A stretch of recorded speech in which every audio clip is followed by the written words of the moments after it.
has shared a lot of like trends around the world, and now I'm going to zoom in into Hong Kong, what we have learned from the Hong Kong database.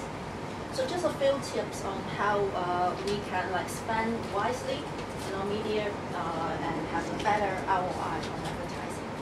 The first one is that it's not only about money. So it's not that we spend money on a very bad ad that people is going to want to purchase you more and get a higher recall. So this is what we learned from our database. Here we are looking at different like advertising spending at different GRPs. So further on the right are the higher spend, and on the y-axis is the percentage of recognition.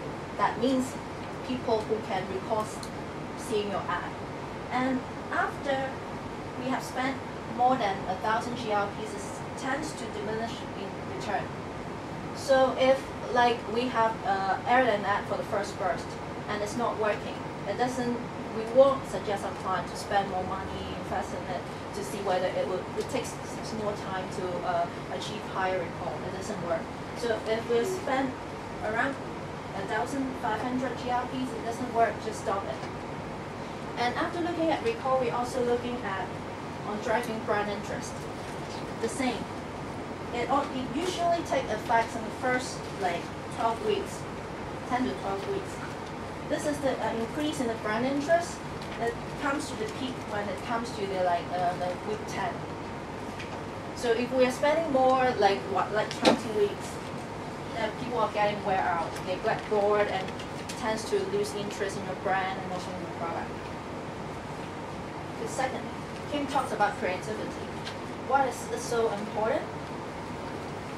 This is two examples that we see from our database. The red one is the one with the great creative, and the dotted blue line is with a poor creative. This is the level of proven recall that people can actually record the execution element in the ad. The red ad, the line with red, they are spending less money, but they are achieving much higher recall level. So whether an ad can get a good recall doesn't link directly with the media spend. This very much depends on the creativity of the ad. Okay. Third, minimize decay is more important than building recall. What does it mean? So at the bottom is the GRP spend for different ads. Usually some clients, marketers will be spending one of different flights. They usually have very high spending at the beginning and then they stop having a window period. And if we look at the recall curve, if we stop airing anything for like 4 to 6 weeks, the proven recall of the advertising of our brand will go down to the beginning, like we are not advertising at all. So if we are out of sight, it's out of mind. So we suggest clients to spread out the media spending across the period, so to avoid any window period between campaigns. The fourth point is the creative push should not be aired at the same time. So assuming you have a few copies that you want to air, do it sequentially, but not concurrently. Like recently we saw the Fortune campaign. They are doing different advertising for featuring different variants at the same time.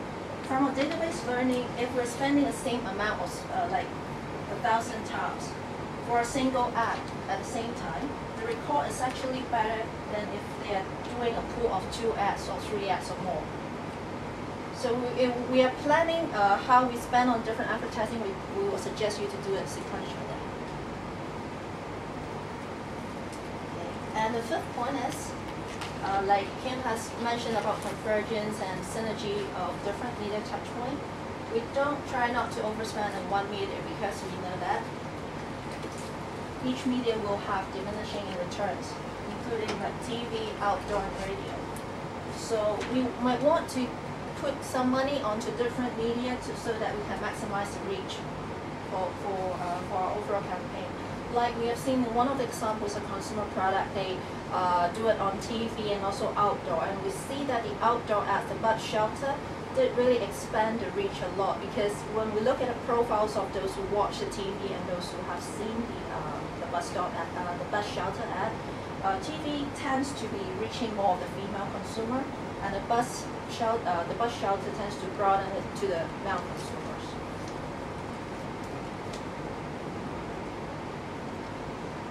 And as what Kim said, if we have campaigns with different touch points, we want to have like a consistent creative device and also strategy, so that this is the recall and the persuasion, the purchase interest for the campaign which follow the same creative approach.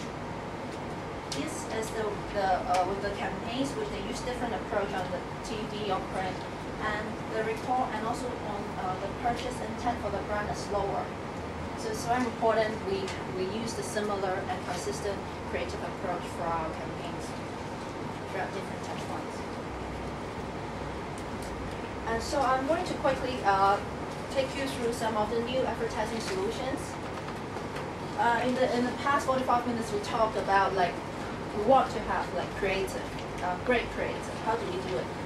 We need to have a good story, which means like the creative idea, the strategy, what we want to say, the content, and how would we say it?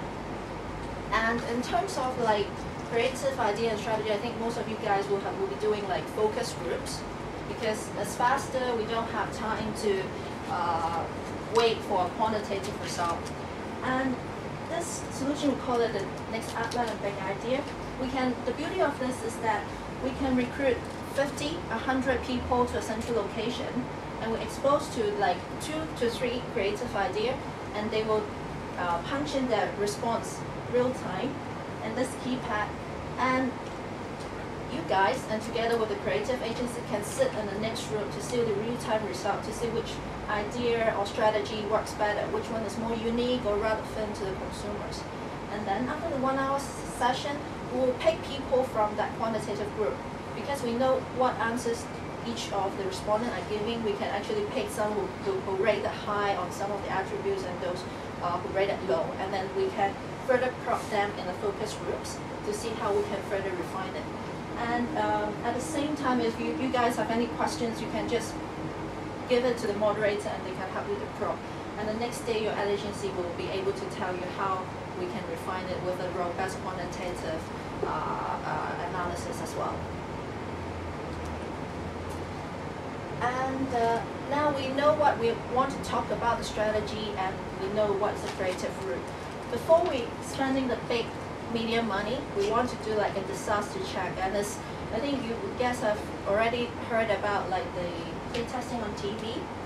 Here we want to introduce you to the next Connect Week, where we can test entire campaign or different like mobile campaigns or outdoor campaigns. I'm not going to drill down the details, but roughly we say we recruit a group of people to say we are going to help us to evaluate some of the movie previews and also trailers, and they didn't know that it's like an ad testing.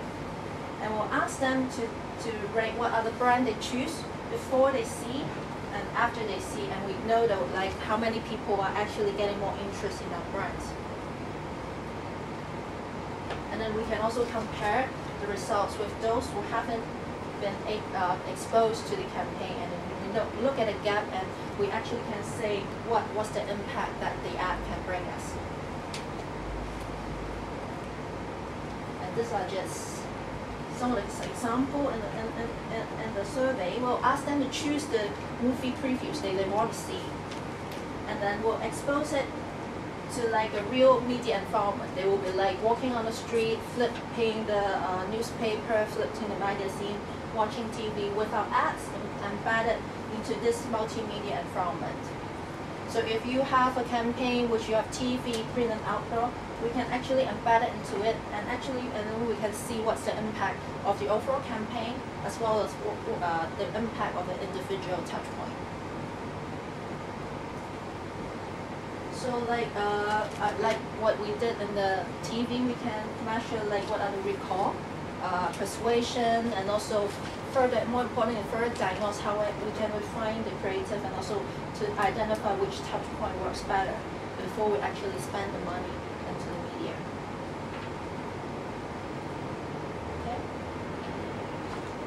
And this design approach is that, again, the consumer doesn't know that this is an ad testing. They thought they're evaluating the movie trailers, and then based on so it's very much rely on your ad to do the job to engage the consumers. At the same time, we know whether, like for example, we're testing an online ad.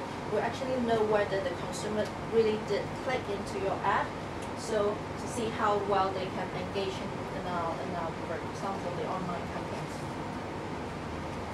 Okay, and that's just pretty much the things we want to share with you today. Thanks for coming.